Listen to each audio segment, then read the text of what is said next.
The following Let's Play has been rated perfectly fine to watch. Any attempts to break the game are for entertainment value only. However, if any typos happen to be found... Mwahahaha! Hello everyone! Welcome back to this game. Alright, so let's recap. I went into this forest over here and met up with a guy named Captain Obvious. Yes, that's his actual name. This game has a bit of a comedic side to it because it's called Generic Quest 8. And I wound up buying the SS Drifter from Captain Obvious, which Captain Obvious had previously used to accidentally unleash some big evil or something. And so we bought the SS Drifter. Unfortunately, the SS Drifter is a little bit damaged. It can sail the seas alright, but it's not going to be able to take us to the island in which the super duper evil guy is currently residing. So we're going to go find some guy named Fumblestein or something like that in order to get the ship repaired. So let's try to figure out where we're going here. Now, the thing about RPG Maker's maps, particularly this sort of map, actually there's two things that should be mentioned. One is you can't have infinitely looping maps like in most RPGs, so Lantis sort of had to put in this border here so that we don't wind up bumping into an invisible wall. That would kind of suck. Along with that, these sort of maps can't actually be super huge, about 65 by 65 tiles, so there's not going to be a whole lot of exploring done. Oh, and up here is probably where we're supposed to go. Yep, this looks like the castle from the title screen. How nifty is that? And we're already at the top of the world map. I'm basically just exploring around, trying to figure out what sort of islands we get to go to. I don't like how there's no way to walk on tiles like the one below me or the one on the right. You'd think you would be able to, but RPG Maker 1 is like, nope, because you can walk on the grass next to the water, we don't want you to be able to walk on the water, otherwise you'd be able to walk onto the grass from the water, and vice versa. You see, RPG Maker 1 doesn't have that nifty feature where you can make tiles accessible only from certain directions. That doesn't come until, like, later. Yeah. Self-explanatory. Oh, that's a fancy looking place. We'll go there in a little bit. That's probably where Fumblestein is located. And if I had to guess, this is pretty much it. We got these three islands, which actually makes sense considering this part of the world is actually called the Three Islands. So you know what? Enough with the exploration. Let's go ahead and fight a mermaid. There's one. I like how the mermaid is transparent, so to like give the illusion of it being in the water. Alright, so this is an interesting battle scene. We're actually on the ship fighting the mermaid who is probably hanging off the... whatever the front of the ship is called. And I had recently learned that we can use physical attack, so I'm going to go ahead and use the physical attack. And get a critical hit. Yay! Now, since these are mermaids, I'm probably going to guess that I can go ahead and use a magic spell, in particular, Shock, and this will cause double damage. Let's find out. It did nothing. I was wrong. Really? That is surprising. Well, in that case, oh gosh, it can heal itself. That is surprising. Well, if lightning doesn't work on this aquatic enemy, what about flame?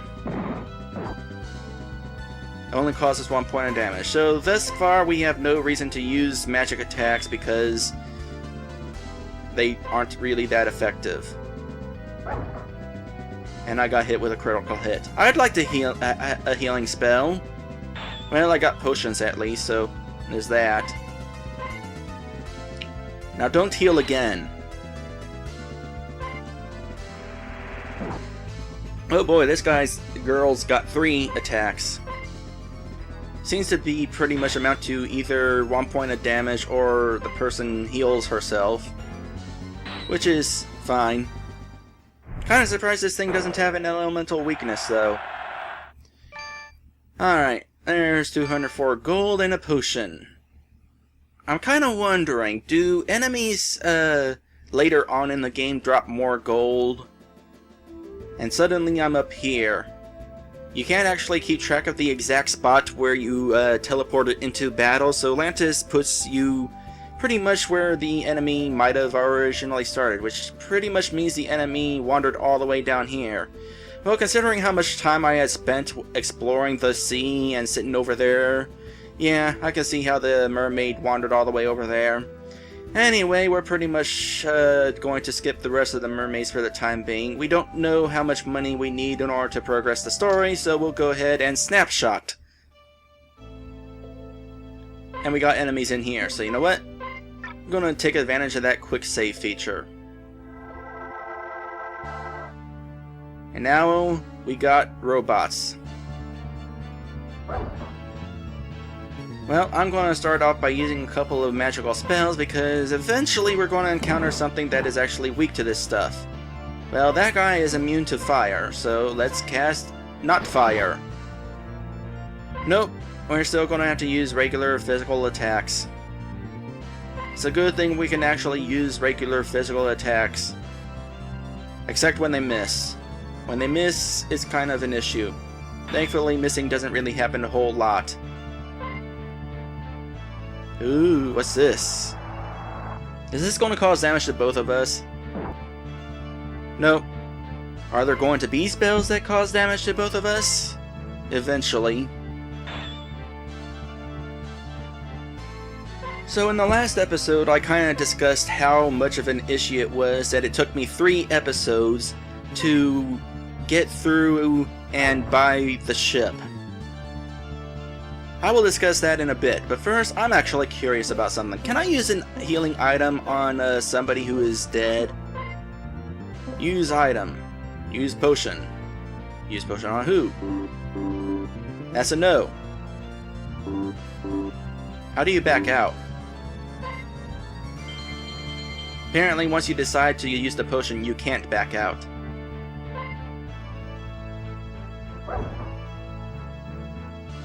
But anyway, part of the reason why it took me 3 episodes to get the ship is because I had shown off a whole lot of battles, and it was the same battle every time.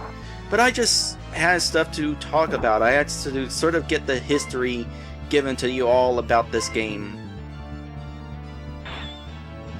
But this time I don't have so much to say. Everything that I had to say in the beginning of this Let's Play, I pretty much said now. So, this is pretty much going to be the only time I show off this fight. Well, except whenever somebody dies, cause, you know, death counter. Speaking of which, I forgot about her. Alright, I don't want him to die. So, I'm gonna go ahead and use this now. Wait, what?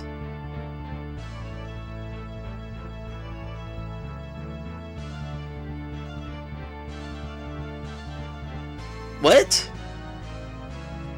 It suddenly, what? Okay, so I just tried to use, his more powerful spell, which would have caused 2 damage on this guy to kill him. But instead what happened is he came to me, hit me, and then he took damage. And now it is Lucia's turn. Even though she's dead. Okie dokie then. I will not complain. So, did I actually use up the 3 MP that spell was going to cost?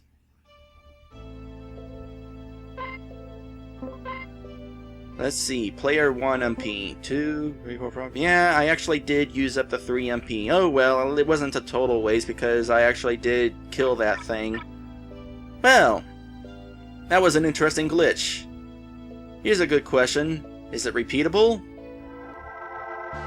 Let's find out.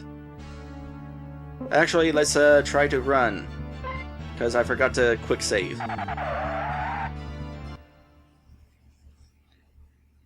This is a pretty legitimate reason to show you guys one of these battles again. I want to find out if this glitch is repeatable. I'm surprised you cannot walk behind that. Although I guess it kind of makes sense considering it's the wall. Alright.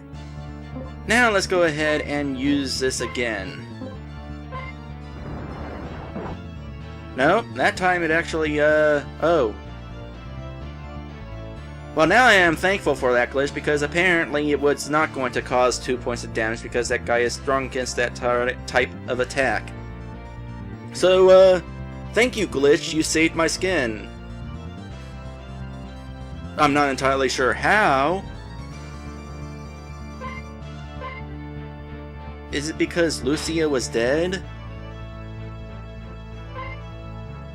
I was kind of hoping she would die again. Oh well. So, now what? Well, I guess this means cast the most powerful spell, and if we die, we can just quick save, or quick load rather. Well, she's gonna die, that's a magic attack, and that means death. So, yeah. Gonna reset. Kinda not sure what to do in this sort of situation. I guess in the next battle, heal up.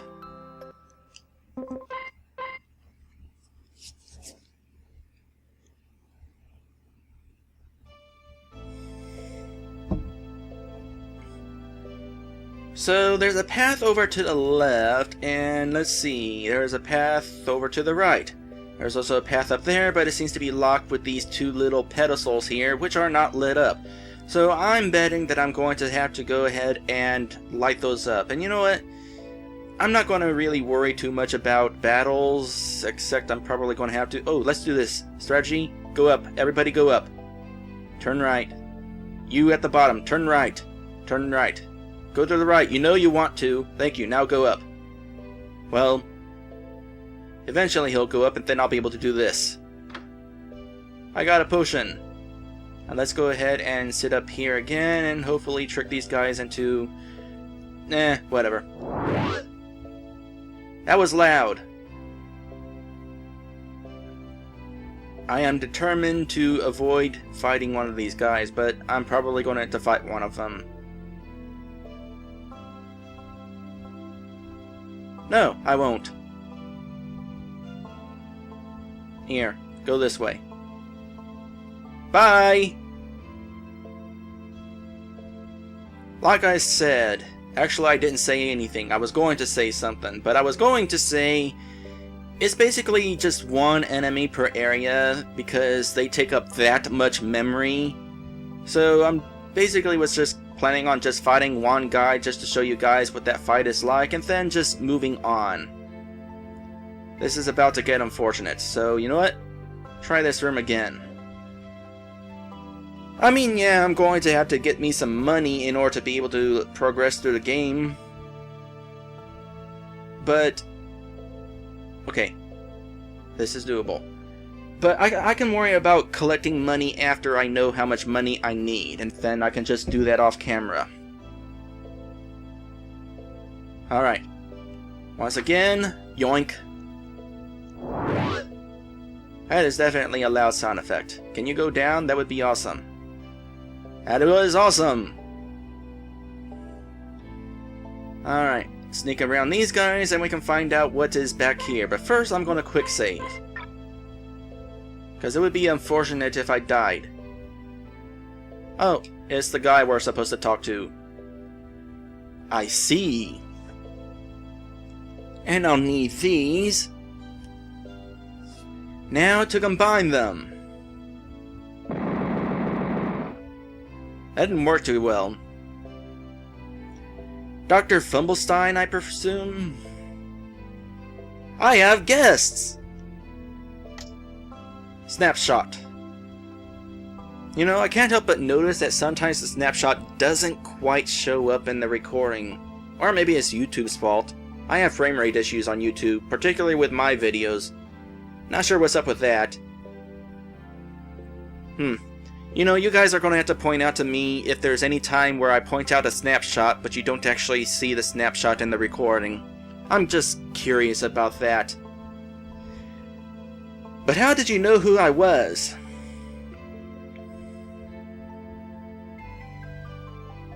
Oh, right. My experiments seem to have taken a liking to blowing up on me. Really troubling, that. But enough of that banter. For what do I owe your visit today? We were sent by the dread pirate Obvious to get your help fixing our ship's hover drive system. You know, dread pirate Obvious is a mouthful. Ah, yes. I remember Obvious. Last I heard, he left for the northern island. I fitted his ship with my hover drive and sent him off with a warning not to go into the main chamber of the castle ruins there. Yeah, about that. Yes, my dear? That dirty pirate went and released the evil being held there. Great Scott! Obvious Back to the Future reference. You know, if Lantis actually did decide to implement custom sprites, he would, make this guy look like Doc Brown. His name is Brown, right? I forget his name, actually, now that I think about it. Do you even know when he set loose on Generica? Yeah, the ultimate evil we kinda just said. Not really, to be honest. I just know that it is stereotypically evil. Yes, but there is more. He released the undead entity known as Kefkaroth. I gotta be honest, since I watched the trailer, I already knew that name was coming, but when I saw that name in the trailer, I lolled. Kefkaroth, aside from great power, has the ability to shapeshift. Spoiler alert, Tony is Kefkaroth. Actually, I don't know if that would be the case, and probably isn't. I mean, that would totally not be generic if we were actually playing the villain. If we do not get to him soon, he'll take the form of someone else and leave the Three Isles. Then Generica itself will be in grave peril.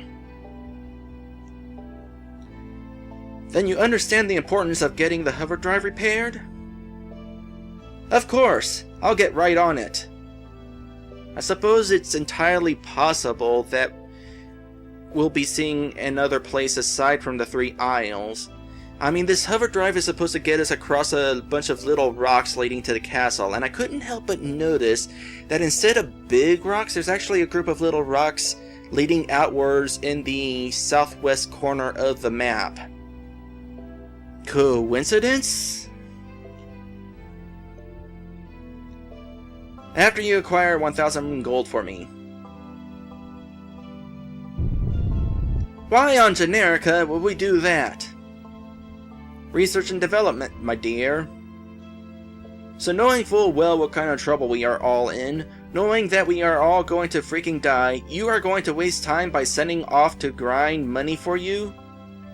Sending us off? I don't know that she said, but assuming she didn't. But meant. Well, as the other lab techs used to say, R&D isn't free. Insane.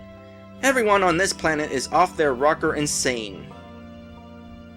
By the time you get back, I will have remembered the security password to disable the defense robots outside. Yeah, thanks. Well, the good news is, I have 1,097 gold. I could have had 1,297 gold, but you know, having to reload my game. And that'll be the last time I complain about that. I semi-promise. I think I've got the password to disable the robots. Oh, you're back. Did you happen to come across the 1,000 gold? No, I sort of just took it from a bunch of helpless bad guys. I'll be here in my research when you are ready. I'm ready! Right then, I'll get to work.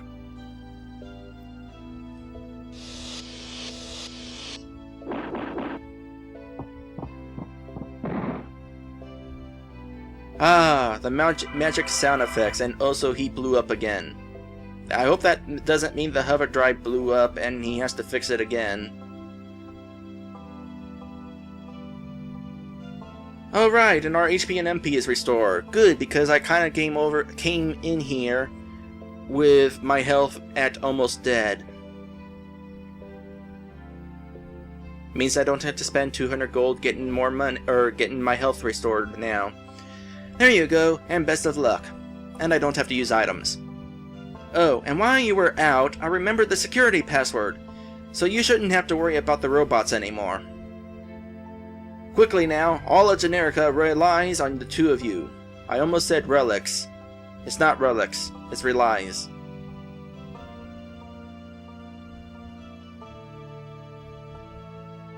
Wow. Really?